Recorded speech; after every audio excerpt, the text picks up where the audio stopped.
Hi friends, ഇന്നത്തെ video ഒരു പോത്തളർത്താണ്. അപ്പോൾ അതിന് വേണ്ടിയിട്ട് നമ്മൾ ചെറിയ ഉള്ളി, വെളുത്തുള്ളി, ഇഞ്ചി, പച്ചമുളക്, കറിവേപ്പില എല്ലാം കൂടെ അങ്ങോട്ട് നന്നായിട്ട് വഴറ്റി ബ്രൗൺ ആകുമ്പോഴത്തേക്ക് അതിനകത്തേക്ക് മുളക് പൊടി, മഞ്ഞൾപ്പൊടി, മല്ലിപ്പൊടി, ഗരം മസാലപ്പൊടി എല്ലാം കൂടെ ഇട്ട് നന്നായിട്ട് അങ്ങോട്ട് പച്ചമണം മാറിക്കഴിയുമ്പോഴത്തേക്ക് നമ്മൾ കഴുകി വൃത്തിയാക്കി വെച്ചിരിക്കുന്ന പോത്തെടുക്കണം. അതൊരു കുക്കറിനകത്തേക്ക് അങ്ങോട്ട് ആക്കുക.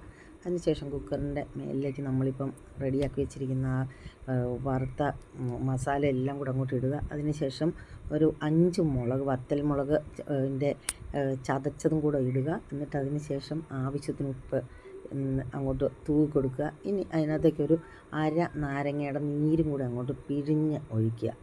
ഇനി ഇതിനെ ഒരു വിസിൽ, നല്ല കുക്കറിൻ്റെ ഇതുപോലെ ഇരിക്കും. കുക്കർ നല്ലതാണെങ്കിൽ 1-2 വിസിൽ മതി.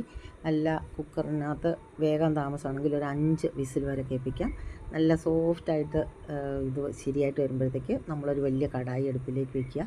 വെളിച്ചെണ്ണ ഒഴിക്കുക. അതിന് ശേഷം 1 ടീസ്പൂൺ ഫെന്നൽ അഥവാ പെരിഞ്ജീരകം ഇടുക. അതിനുശേഷം നമ്മൾ തേങ്ങാക്കൊത്തെടുക്കുക. രണ്ടും അങ്ങനെ നന്നായിട്ട് ബ്രൗണിഷായി കഴിയുമ്പോഴത്തേക്ക് നമ്മൾ വേവിച്ച് കുക്കറിനകത്ത് വെച്ചിരിക്കുന്ന ആ പോത്തിനെ എടുത്ത് നേരെ അതിനകത്തേക്ക് തട്ടുക.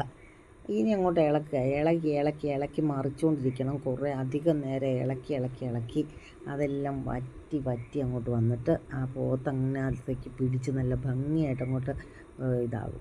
ഈ പരുവത്തിലെത്തുമ്പോഴത്തേക്ക് നന്നായിട്ടൊരു കുറേ നേരം അങ്ങോട്ട് വീണ്ടും അങ്ങോട്ട് ഇളക്കുക. ഇത് എത്ര ഇളക്കുന്നോ അത്ര അതിന് ടേസ്റ്റ് കൂടും. അപ്പം നന്നായിട്ട് ഇളക്കി വീണ്ടും ഇളക്കി മറിച്ചതിന് ശേഷം നമ്മൾ ചെയ്യേണ്ടത് അതിൻ്റെ മേളിലേക്ക് ഒരു 2 തണ്ട് കറിവേപ്പില ഇങ്ങനെ തൂവി അങ്ങോട്ട് കൊടുക്കുക.